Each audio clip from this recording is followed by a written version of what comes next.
ये प्रश्न रजौरी से रिद्धि शर्मा ने पूछा है। सभी लोग अध्यात्म के मार्ग पर क्यों नहीं चलते? पहले जानते हैं अध्यात्म क्या है। स्वयं से जुड़ना अध्यात्म है, सीधी सादी बात है।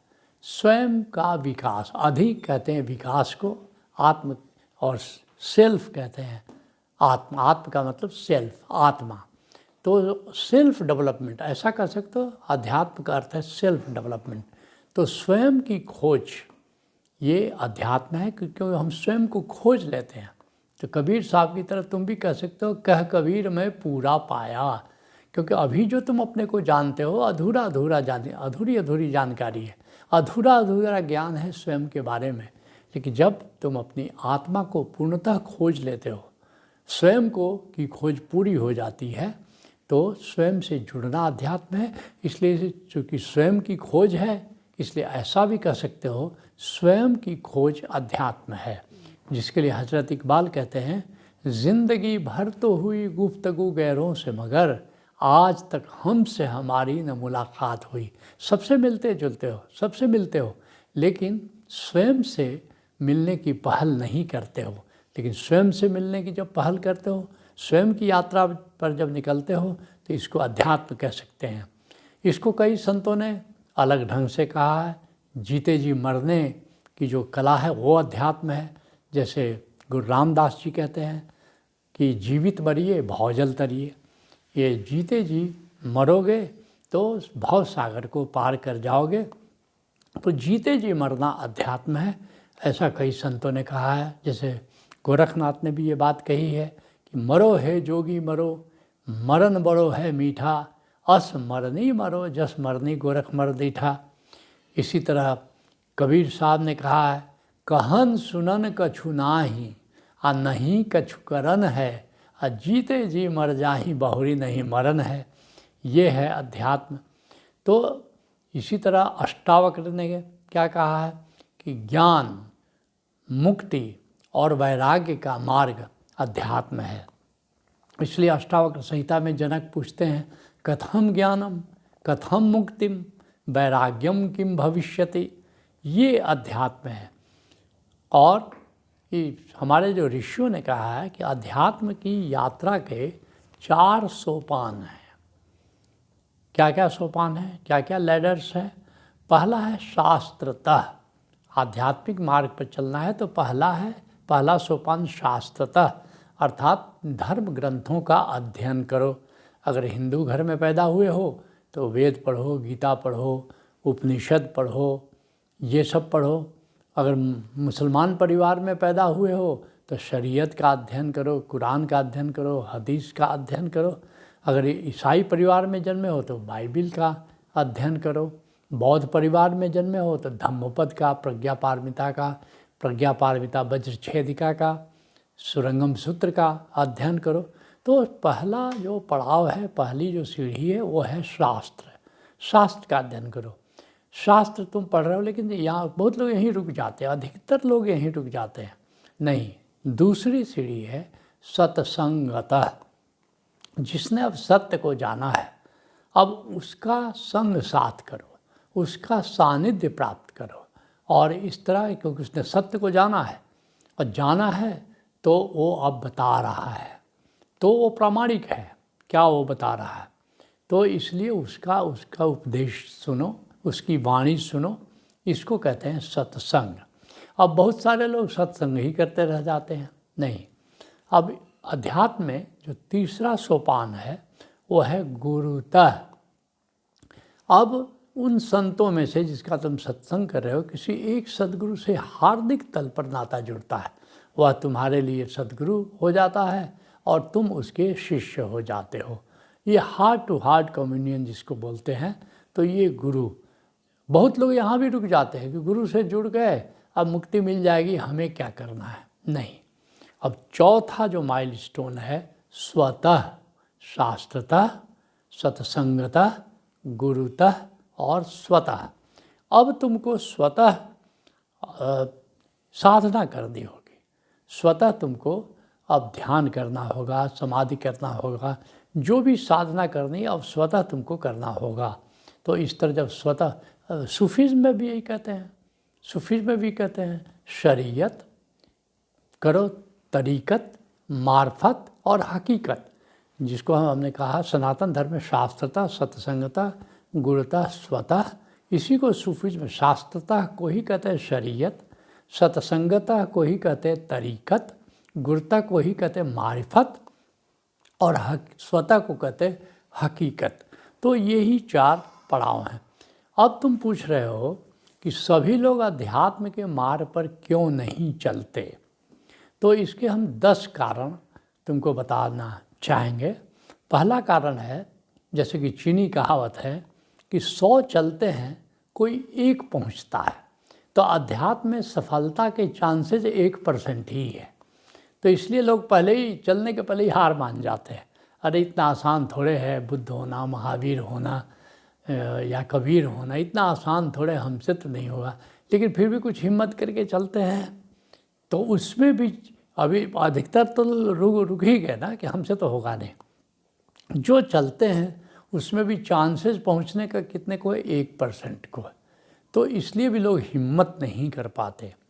जो दूसरा कारण है कि लोग एक्सट्रोवर्ट हैं, वो प्रवृत्तिवादी हैं, अर्थात बाहर उनकी चेतना भागती रहती है, कामना में जीते रहते हैं, नाना प्रकार की कामनाओं से ग्रस्त हो जाते हैं।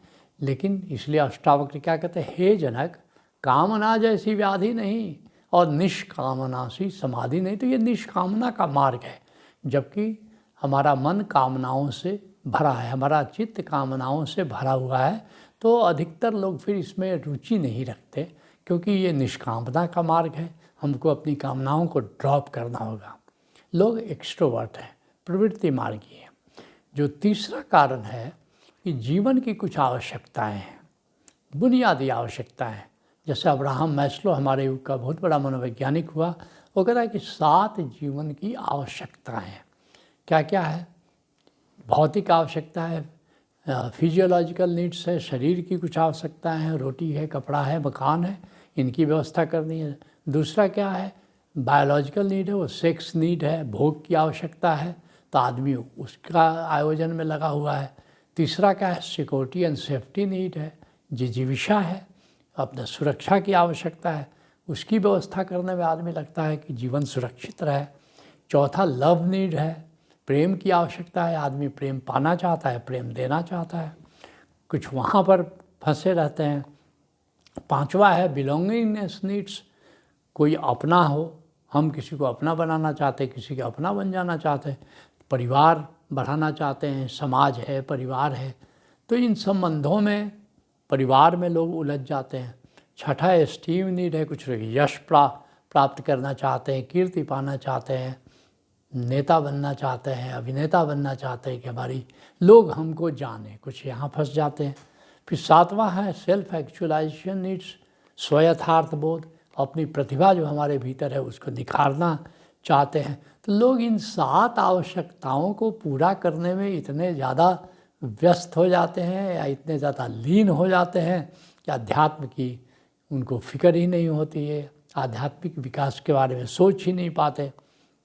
चौथा जो कारण है कि अध्यात्म जो है अत्यंत प्रतिभाशाली लोगों के लिए है, सामान्य लोगों के लिए अध्यात्म नहीं है।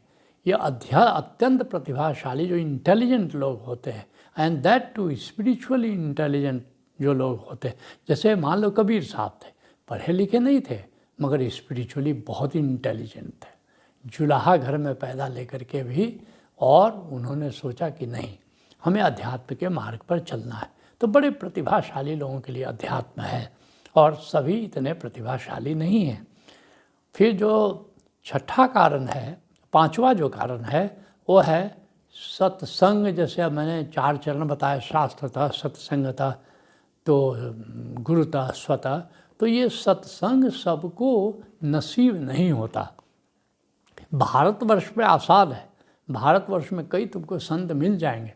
एक बार ब्रिटेन में एक मेरा मित्र था, अंग्रेज मित्र ही था, तो वहाँ मैनचेस्टर में मैं था, तो वहाँ मैंने उससे पूछा कि क्या यहाँ कोई संत है जिसका मैं दर्शन करना चाहूँगा। उसने कहा ये रेयर कमोडिटी भारत में मिलती है। तो तुम विदेश में चले जाओ, कहीं कोई संत मिलता ही नहीं है।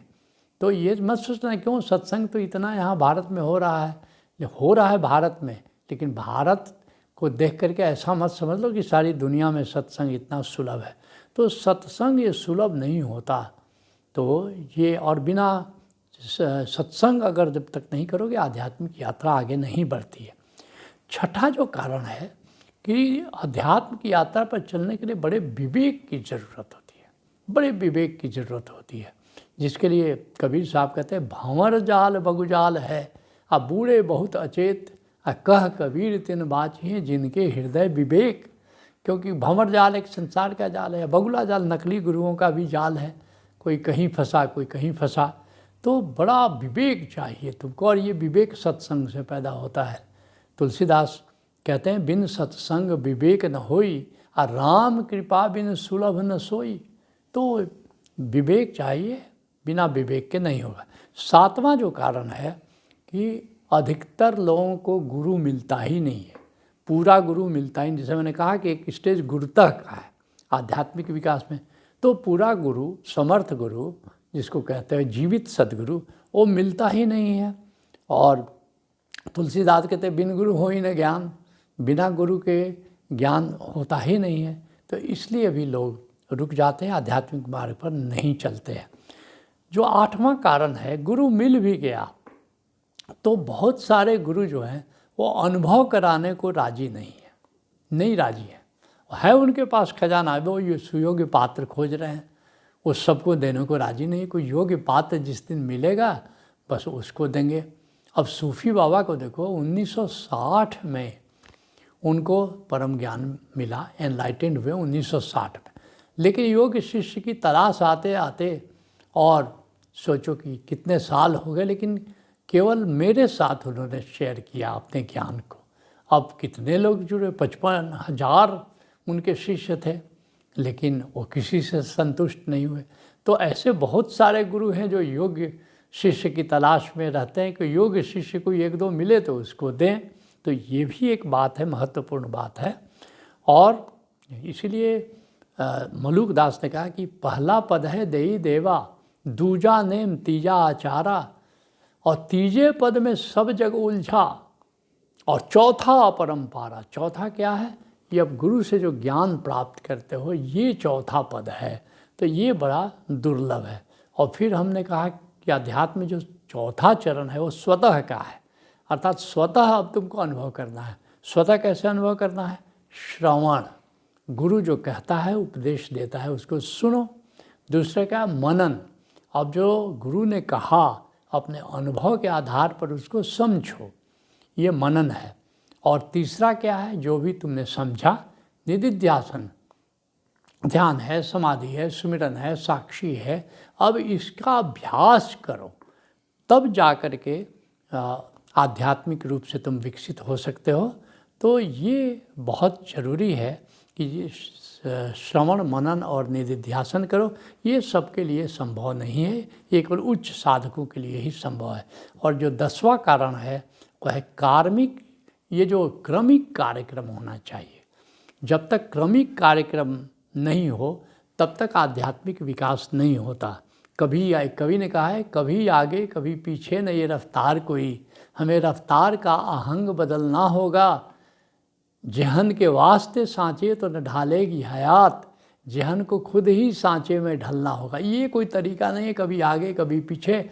अब खेत में कुआं है, भाई ये कुआं खोदने जैसा है ये ज्ञान, ये अध्यात्म। और तुम कभी 3 फीट खोदे एक जगह, नहीं पानी मिला, अब फिर दूसरी जगह खोदो 4 फीट, फिर तीसरी जगह खोदो 10 फीट। इससे अच्छा है, ओशो कहते हैं कि एक ही जगह अगर खोदते जाओ तो 40 फीट पर, 30 फीट पर, 50 फीट पर तुमको पानी मिल जाता है। तो क्रमिक कार्यक्रम होना चाहिए ताकि उसके आधार पर तुम आध्यात्मिक यात्रा कर सको। जैसे ओशोधारा में 28 तल के कार्यक्रम हैं। एक पड़ाव तुमने तय किया, दूसरा मील का पत्थर, तीसरा मील का पत्थर, तब जा कर के आध्यात्मिक यात्रा होती है। तो ये कुछ कारण है जिसके कारण सभी लोग अध्यात्म के मार्ग पर नहीं चल पाते।